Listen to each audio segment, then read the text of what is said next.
Morning. Not gonna say who's here. You know who's here. It's Donnie Walker. So yeah, April 13th or something.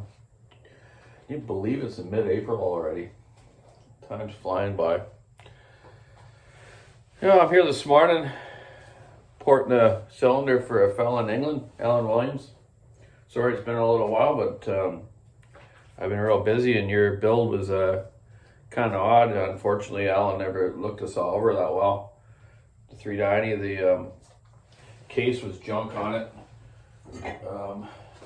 Right here where the starter bolts up was all stripped out, like eaten right away.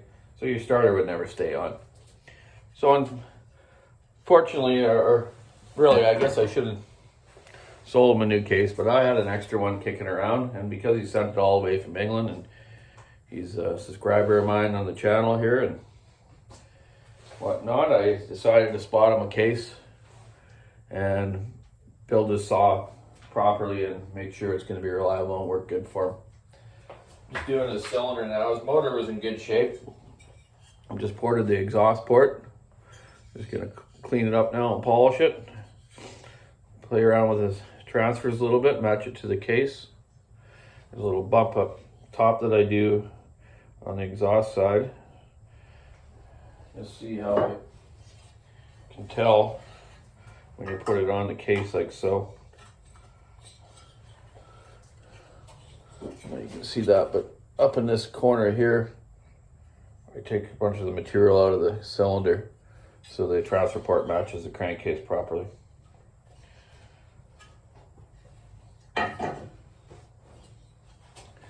And just clean up the other ports on it, the intake. It's got a little bit of a lip on it. I clean that up a bit. And I take a little material off the skirt of the piston just to time it a little bit different. These got pretty good numbers as they are. So I'm just fine tuning them a bit. So yeah, Alan Williams, I'll get this done and then back to the other shop and put it together and finally get it over to you. We'll get it back on the slow boat to England. So yeah, I also was going to just show you, my dad was throwing a bunch of stuff away the other day. He's cleaning up his shop. So here's a couple of old Macs. This one's an old I-70, I think it was called, I-70. And it was still working, but my dad put a different motor in it just for something to do. This is an old Mac 101. As you can see, it's kind of damaged. The rod broke in it. But you know what? I thought I would just bring those here. And there's an old 850, I think, McCullough. That's gonna check the numbers on those. You know, we never did years ago. My dad just did porting kind of the way the loggers would talk to him. You know, he would do a little bit of this, a little bit of that, and they'd test it. Then they'd go, "Oh, geez, yeah, it's got more power." And then he would measure his stuff and port them that way again. Never had the fancy degree wheel or any stuff like that. Just dial indicators and stuff like so. Measuring the thousandths of the inches of the port timing that way instead of degree wheel like I use now. This is an Miami degree wheel. I got it from a guy in Italy. So yeah, gonna get this 390 done today for Alan. I had an old fella bring in the 1967 Echo. I think it was called a 60S. And still running, great shape, except the oiler didn't work. So I decided I don't have time to really mess with it, and I didn't want to throw it away. So I'm gonna send it out to that Tin Man. Hey, Tin Man, send you that old Echo. I want you to get her going. Well, it already goes, but you know, play around with it, man. Put it on your shelf. He likes the old saws, which I do too. I just don't have a lot of time to mess around with them. I'm also going to show you, there's a really good book for you guys that are learning. This book, I've had this for a long time. Two-Stroke Performance Tuning by Graham Bell. You can buy these on Amazon. through chapters and whatever your local bookstores are. So if you're learning how to port, building a pipe,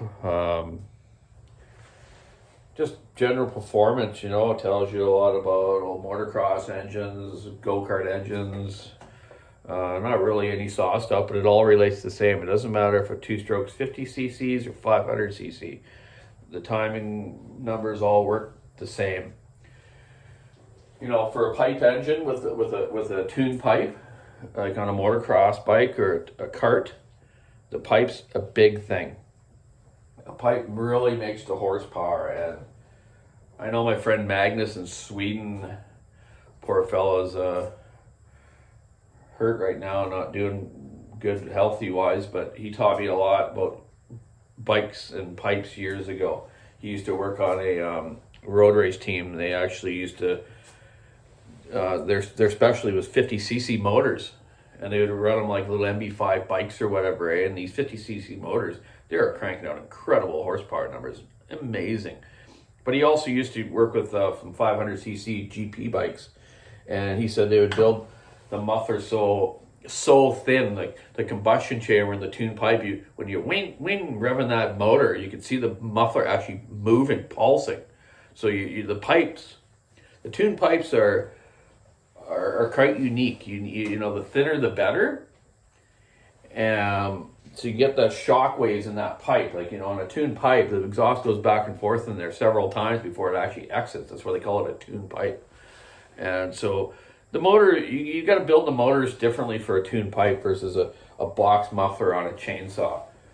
So, the numbers aren't going to be the same. So you can learn that in this book. It talks about fixed gearing, like kart engines, and fixed gearing is direct drive. So there's no clutch. So you don't have the clutch slip into 10, 11,000 RPM, then grabbing, then you get going up to 15, 16 thousand RPM down the straightaway. The same on a bike. So the fixed gearing kart engine is more kind of in line with the numbers for chainsaw, because you're pretty much direct drive all the time. And the direct drive kart engines, we would play around with the pipe, the header length. You want to go faster in the straightaways. We go shorter on the header pipe between the header of the pipe and then the tuned exhaust. So the length of the first section of the header before you hit the first diversion cone. Years ago, me and my dad, we ran the McCullough kart engines. Like I told you, we had a 91B one. This is a 101, but the 91 was similar, smaller displacement. We had two carburetors on it, running on alcohol, and we had a what we call a slipper pipe. The pipe, on the end of the pipe, the stinger on the end, where normally your silencer would be your stinger on a dirt bike pipe, okay? So the stinger was, roughly around an inch tube, about 6 inches long. And it had a spring-loaded system on it. And on my steering wheel of the go-kart, my old, I think it was a Margate Panther. So I go down the straightaway, and we raced at this one track called Saratoga Speedway. I gotta tell you this. I held track record there for years in my go-kart.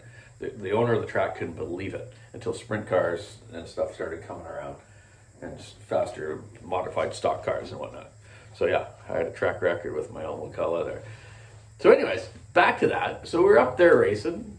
As I go down the straightaway, I would pull this lever, like a brake lever on a bike, and that would bring in that stinger into the pipe. So I'd come out of the corner fast with good bottom end, and as I go down the straightaway, I'd pull this lever in, and that sucker would start revving higher, and it was amazing, man. That thing really hauled butt. Then the next day we raced at Grandview Bowl, which is an old racetrack in Nanaimo, BC here, and something happened. It pre-detonated and blew a hole in the piston, like the size of a dime. But you know what? That old reed valve stayed running. It was weird. It was hard to start because obviously there's a hole in the piston.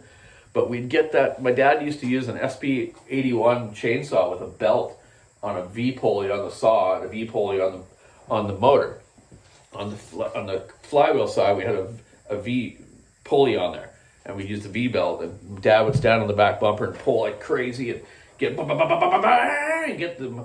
kart engine going. But yeah, that hole in the piston, we got it going, man. He spun it over like crazy, and then finally go. It had no bottom end, but the thing still went, and we actually raced the next day. It was weird with the hole in the piston. Amazing. You know, if it wasn't a reed valve, it probably wouldn't have done that. But yeah, that's enough of my jabbering. So Alan Williams, get back to your 390 here and put it together. Run it in a bit and get it back to you. Speaking of running in, some guys were commenting on my something I said about breaking saws in.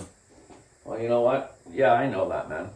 Idling a saw with a tank, sure, it's not breaking it in, but it's running it in a little bit, so it's a little bit looser. You know, like, I know they need heat cycles and up and down, but you know what? My customers, I send saws to logging camps and the tree service guys. They're not going to sit there and mess around and break it in and run it a little bit, let it cool down. They go all out, man. They just start using it. And, you know, I don't have any problems with them. Not at all. And I do agree, though, yes, you do need to break them in. You should, but they don't. No one reads their owner's manual how to do it, right? You know, like myself, with my kart engines, yeah, I break them in. But that's a racing engine, and I have time to do it. You know, I'll go out and do a 10-minute session, let it cool down, do another 10-minute session, cool it down, up and down on the revs. You know, not too much. Make sure it's cooling properly, especially today with the new motors that are water cooled. You know, I'll put a little tape on the radiator and let it heat up a little bit more than normal, but not too hot, obviously. You know, you can't be stupid about it. But yeah, whatever. I just wanted to throw that out there. It's pretty hard if a guy had time all the time in their life to, you know, to do that properly. It would be beneficial, but that won't be happening. Even these new saws, like the Still here with the M-tronic system, I should say. Here's actually a 462 that I'm retiming right now, just to make sure I done it properly before, and I've got a few of these out down there working really well. Nice saw, very light, good anti-vibration. The new springs that are Still is using are make it a lot smoother on the customer's hands, so they're liking that compared to the old style Stills, which vibrate a lot, and that's why a lot of guys would run the Huskies. The Husky still is the most smoothest saw out there for sure. This 550 Mark II is awesome. 572s are pretty much the same. Can't beat them. They fit the tree nice handlebars on them. I got to say that about the 462 as well, and the 500i. They've changed the handlebars, which guys are liking better too. So there is some guys with the 500s running them out there now. Quite a few of them actually. Every one we get in now are pre-sold. We actually have a list going for customers on 500i's that we don't even have them, and so we have a list going where once they come in, we call the customer and say, hey man, we got them now, we'll get her out to you. Same with 372s. We got more coming, I heard yesterday, some more 390s coming. It'll probably be our last batches before they bring out some new models that Husky are coming out with mid-summer to the end of summer maybe, which ain't that far away now. So this year is quite a change in chainsaws. We got all these new M-tronic saws, the new Husky XPs. Echo's got a new 73C saw, which I like. Nice saw. It's a little bulky and a little heavier, but whatever, man up, lift her up, you know, keep a good chain, and then weight isn't a lot of issues sometimes if you got a good runner and good chains all the time. So yeah, lots of new stuff, eh? You know, and you know what? People are talking about the 500i, the first fuel injected saw. Well, that's not right. Now, John Surratt had one back in the 50s.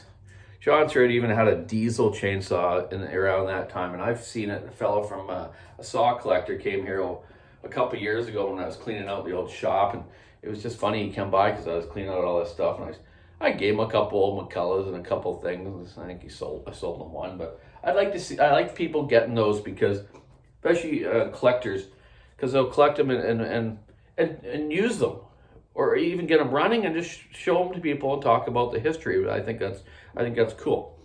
Me and my dad, I've never really been into collecting the old stuff, but we just, still dabble in some of the old Macs. My dad still loves his Macs hot saws and stuff, which I keep telling you we're going to go around and do a video of, but we will.